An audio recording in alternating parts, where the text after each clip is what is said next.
കരുവാറ്റയിലെ വയോധികന്റെ കൊലപാതകം അത് നമ്മൾ കഴിഞ്ഞ ദിവസം അറിഞ്ഞതാണ്.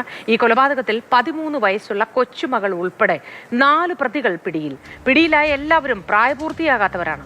സ്വർണത്തിന് വേണ്ടിയായിരുന്നു കൊലപാതകം. ഇന്നലെ രാവിലെയാണ് കരുവേറ്റ സ്വദേശിയായ വയോധികനെ വീട്ടിൽ കൊല്ലപ്പെട്ട നിലയിൽ കണ്ടെത്തിയത്. കൊലപാതകമാണെന്നും അതിനുള്ളൊരു നിഗമനം എത്താനുള്ള കാര്യം വയോധികന്റെ കൈകാലുകൾ ബന്ധിച്ചിരുന്നു. ഒപ്പം തന്നെ കഴുത്തിൽ കയറ് കെട്ടി മുറുക്കിയിരുന്നു. മുറിയിലാകെ മുളക് പൊടി വിതറുകയും ചെയ്തിരുന്നു. അതിന്റെ അടിസ്ഥാനത്തിൽ അതൊരു കൊലപാതകമാണെന്ന് പോലീസ് എത്തിയിരുന്നു. ഈ വീട്ടിൽ, അതായത് വാടകയ്ക്ക് താമസിക്കുന്ന വീടാണ്. തൊട്ടപ്പുറത്ത് അവർക്ക് ഒരു പുതിയ വീടിന്റെ നിർമ്മാണം നടക്കുന്നുണ്ട്. അവിടേക്കാണ് പോലീസ് നായ ഓടിക്കേറിയത്. അപ്പോൾ ആ ഇതര സംസ്ഥാന തൊഴിലാളികളൊക്കെ അവിടെ ജോലിക്ക് വരുന്നത് കൊണ്ട് ഒരുപക്ഷെ അങ്ങനെ ആയിരിക്കാം എന്നുള്ളൊരു നിഗമനത്തിലേക്ക്, ആദ്യം ഒരു സംശയത്തിലേക്ക് പോലീസ് എത്തിയിരുന്നു.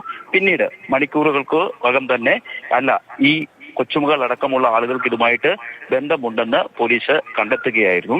ഈ 13-കാരിയുടെ അമ്മയുടെ പ്രസവ ശുശ്രൂഷയ്ക്കായി അമ്മയും ഒക്കെ വണ്ടാനം മെഡിക്കൽ കോളേജ് ആശുപത്രിയിലേക്ക് പോവുകയായിരുന്നു. ഈ കുട്ടിയും സുഹൃത്തുക്കളെ, കേരളത്തിൽ ഇതുവരെ സംഭവിച്ചിട്ടില്ലാത്ത ഒരു വാർത്തയാണ് കേട്ടോ ഈ വന്നത്. സംഭവിച്ചിട്ടില്ലാത്ത ഒരു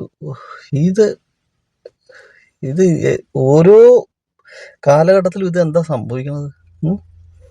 നമ്മുടെ കുട്ടികൾക്ക് ഇത് എന്താ പറ്റിയത്? കുട്ടികളെ കാശിന് വേണ്ടി ഇപ്പൊ എന്തും ചെയ്യുന്നുള്ളതാ കേട്ടോ. കേരളത്തിൽ ഇതുപോലത്തെ ഒരു വാർത്ത അപൂർവങ്ങളിൽ അപൂർവം കേട്ടോ.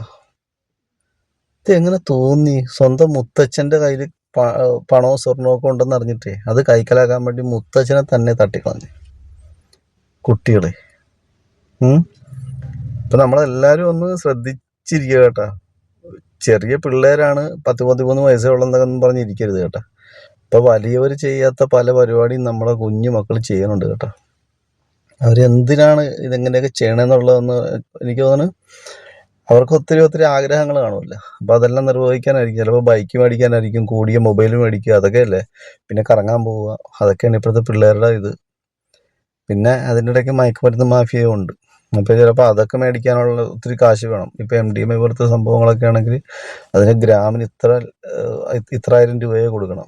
അപ്പോൾ എന്ത് കൊലപാതകം ചെയ്തിട്ടാണെങ്കിലും ശരി. ഇപ്പം ആ പിള്ളേരെല്ലാം ഇനി ജയിലിലാകത്തില്ലേ? 3-4 പിള്ളേരുണ്ട്. അതിനാണ് പേരക്കുട്ടി കൊട്ടേഷൻ കൊടുത്തത്. മുത്തച്ഛന്മാരും പേരക്കുട്ടികളൊക്കെ തമ്മിലേ ഒത്തിരി സ്നേഹമുള്ള ഒരു കാലമൊക്കെ ഉണ്ടായിരുന്നു. അതെല്ലാം പോയി കേട്ടോ. ഇപ്പോൾ കാശിന് വേണ്ടിയിട്ട് എന്തും ചെയ്യും പിള്ളേർ. ശ്രദ്ധിച്ചിരിക്കുക കേട്ടോ. നമ്മളെപ്പോഴും പിള്ളേരോട് ഓരോ നീക്കങ്ങൾ ശ്രദ്ധിച്ചിരിക്കുക. എൻ്റെ ദൈവമേ, ഇതെങ്ങനെയായിരിക്കും പിള്ളേരുടെ ഇനിയുള്ള ഭാവി? എങ്ങനെയായിരിക്കും? കുറച്ച് കാശിനും സ്വർണത്തിനൊക്കെ വേണ്ടി അവരുടെ ഭാവി അവരില്ലാതാക്കിയില്ലേ? ഇപ്പൊ എല്ലാവരും രാഷ്ട്രീയക്കാരെ ചിലവർ കുറ്റം പറയും കേട്ടോ. രാഷ്ട്രീയക്കാരെയൊന്നും കുറ്റം പറഞ്ഞിട്ട് കാര്യമില്ല. വീട്ടുകാരെയും കുറ്റം പറയും. പക്ഷെ വീട്ടുകാരെയും കുറ്റം പറഞ്ഞിട്ട് കാര്യമില്ല. നമ്മുടെ കുഞ്ഞു മക്കള് വീട്ടുകാർ പറഞ്ഞു കൊടുത്താലും അതൊന്നും അവരുടെ തലയിലോട്ട് കയറാത്ത പ്രായമാണ്. അവർക്ക് ഇപ്പൊ ഐഫോൺ വേണമെന്നാണ് എല്ലാ പിള്ളേരുടെയും മനസ്സിലിത്. ഐഫോൺ എന്ന് വെച്ചാൽ 1 ലക്ഷത്തിൽ കൂടുതലാണ്. പിന്നെ പുതിയ നല്ല ബൈക്ക് വേണം. ഇപ്പൊ പെൺകുട്ടികളാണെങ്കിൽ നല്ല ഡ്രസ്സ് വേണം, ചെരുപ്പ് വേണം, കോസ്റ്റ്യൂംസ്, അതിനുള്ള പൈസയൊക്കെ വേണം. ഏതായാലും നമ്മുടെ മക്കൾ ഇത് എങ്ങോട്ടാന്നുള്ളതിന് ഒരു എത്തും പിടിയും കിട്ടണില്ല കേട്ടാ.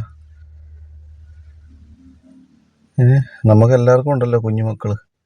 അവരൊക്കെ ഇനി ഏതൊക്കെ രീതിയിൽ ചിന്തിക്കുമെന്നും ഈ വാർത്തയെ കാണുമ്പോഴേ ഇങ്ങനെയൊക്കെ ചെയ്യാല്ലെന്ന് ഓർക്കും പിള്ളേരെ.